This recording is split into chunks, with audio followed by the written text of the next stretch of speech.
Markets are wild. Crypto, stock market, real estate, everything has been jumping up and down as we've seen the Federal Reserve and new CPI reports come out.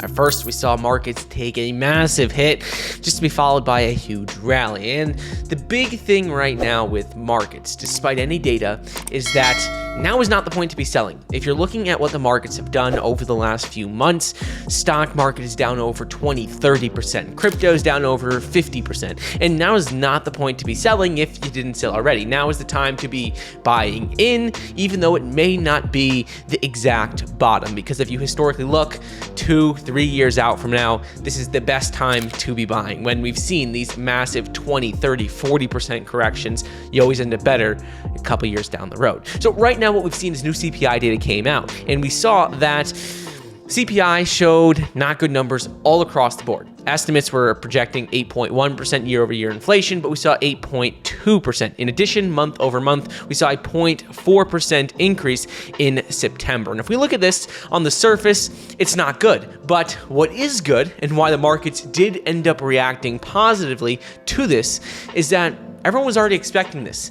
People were not expecting good numbers for inflation. People were not expecting anything good out of this report. No one was expecting the Federal Reserve to taper off in the next meeting, and this report just confirmed that. The report shows that the Federal Reserve is not done yet with their efforts of combating inflation, and really, while the report wasn't good, it just confirmed what we already knew, which is inflation is high, it hasn't really gotten any better, and the Federal Reserve is going to need to continue to take action. I wanted to quickly interrupt today's video to bring you a word from our channel partner, My Digital Money. My Digital Money is one of the top crypto IRA platforms and allows you to securely trade crypto in a tax-advantaged retirement account with absolutely zero monthly fees.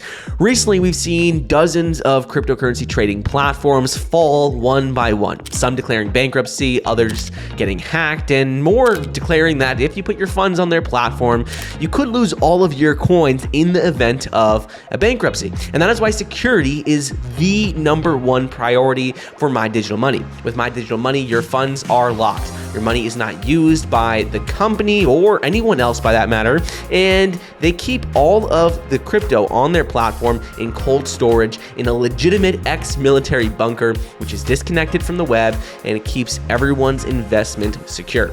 My Digital Money has a very simple and easy to use platform and has trusted partners with over $30 billion in assets under management. This platform is definitely worth checking out in my opinion. It has a very simple and easy to use interface, and it allows you to profit from crypto long-term through its tax-advantaged platform. Check out My Digital Money at mydigitalmoney.com and receive a $50 sign-up bonus for qualified accounts. Terms apply. Anyways, use my link in the description, and let's get back to the program. One thing that this report did confirm, though, is that it did confirm that the Federal Reserve is going to be raising interest rates by 75 basis points in the next meeting. On November 1st and November 2nd, the Federal Reserve has an upcoming meeting where they're going to say how much they're going to raise interest rates by. And this report for CPI just confirms it. We see now there's a 99.8% chance that we're going to see a 75 basis point rate hike. So that's guaranteed. Now on the estimates, Fed futures, we're even seeing a potential of a 100 basis point increase. That's unlikely. Federal Reserve has said that it's unlikely. They're really just going to stick to their plan, which is 75 basis point increase, and that is going to be their 4th consecutive meeting in a row with this. Moving forward, though, what we can see is that upcoming in December, now there is a good chance that we're going to see another 75 basis point rate hike yet again. So that is something to keep an eye out on. But the reason why we have seen the market just continue to bounce and rally on this terrible news is because much of this was already expected. You could see Dow Jones rallied almost 2%.